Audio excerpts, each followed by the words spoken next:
কালি ঘোষিত এপিএছচি পৰীক্ষাত টিয়কৰ দৰে অঞ্চলৰ পৰা 9 গৰাকীৰ অধিক মেধা ছাত্ৰ-ছাত্ৰী উত্তীৰ্ণ হৈ সমগ্ৰ টিয়কবাসীক গৌৰৱান্বিত কৰি তুলিছে। এয়া টিয়কৰ বলমাৰ মৃত্যুঞ্জয় ভৰালীৰ ঘৰৰ পৰিৱেশ। আছাম আৰবান এডমিনিষ্ট্ৰেটিভ ছাৰ্ভিচ শাখাত সুখ্যাতিৰে উত্তীৰ্ণ হৈ সমগ্ৰ টিয়কলৈ গৌৰৱ কঢ়িয়াই আনিছে টিয়কৰ মেধা যুৱক মৃত্যুঞ্জয় ভৰালীয়ে।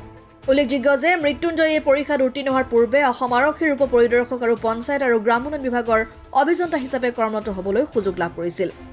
লোকসেৱা আয়োগৰ পৰীক্ষাত উত্তীৰ্ণ হৈ এতিয়া নিজৰ সপোন পূৰণ কৰিবলৈ সক্ষম হৈছে আৰু ৰাইজৰ বাবে কিবা এটা কৰাৰ যি হেঁপাহ আছিল সেয়া এতিয়া পূৰণ হ'ব বুলি আশা প্ৰকাশ কৰিছে।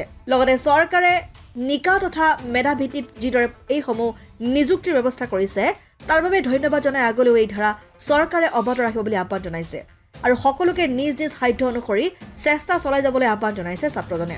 ইফালে টিয়কৰ বনাইৰ Kankan Kishore Dutta assistant account officer হিচাপে, কলিয়াপানীৰ Parthapratim Saikia assistant account officer হিচাপে, মাহাৰা গাঁৱৰ দীপাংকৰ শইকীয়া এছিষ্টেণ্ট অডিট হিচাপে, জগদুৱাৰৰ Manas Pratim Baruah assistant account officer হিচাপে, মাহাৰাৰ প্ৰিয়াংকুৰ প্ৰতিম বৰা, টিয়কৰ দক্ষিণ দুলীয়াৰ Anindita Dutta assistant account officer হিচাপে, টিয়কৰ ৰজাবাৰীৰ গৌৰী শংকৰ ভূঞা আৰু মেলেং ফেচুৱেলৰ Pushpashree Bora assistant account officer হিচাপে উত্তীৰ্ণ হৈ সমগ্ৰ অঞ্চলটোলৈ গৌৰৱ কঢ়িয়াই আনিছে।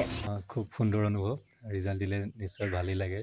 1.5 বছৰৰ প্ৰায় 1.5 বছৰ জোৰা এটা কষ্টৰ মূৰত যেতিয়া ৰিজাল্টটো আহে খুব ভাল লাগে, খুব সুখী অনুভৱ কৰিছোঁ বৰ্তমান। হয়, মই প্ৰথমতে চৰকাৰখনক ধন্যবাদ জনাম, যিহেতু এইটো মোৰ তৃতীয়টো চাকৰি, চৰকাৰী চাকৰি, আৰু প্ৰত্যেকটো চাকৰিয়ে সম্পূৰ্ণ নিকাভাৱে অনুষ্ঠিত হৈ গৈছে। মই অসমৰ মাননীয় মুখ্যমন্ত্ৰী ডক্টৰ হিমন্ত বিশ্ব শৰ্মা দেৱক তেওঁৰ যিখিনি প্ৰচেষ্টাৰ কাৰণে ধন্যবাদ জনাইছোঁ। আৰু মই উঠি অহা প্ৰজন্মক এইটোৱে ক'ম যে যদি তেওঁলোকে চৰকাৰী চাকৰিৰ ক্ষেত্ৰত আশা কৰিছে তেতিয়াহ'লে তেওঁলোকে যদি কষ্ট কৰে নিশ্চিত ৰূপত পাব। বৰ্তমান মেধাভিত্তিক নিযুক্তি প্ৰক্ৰিয়া যি কৰিছে চৰকাৰে আৰু 1 লাখ নিযুক্তিৰ যি প্ৰতিশ্ৰুতি তেওঁলোকে পূৰণ কৰিছে, গতিকে যিসকলে কষ্ট কৰিছে তেওঁলোকে নিশ্চিত ৰূপত সফলতা পাব বুলি মই ভাবিছোঁ।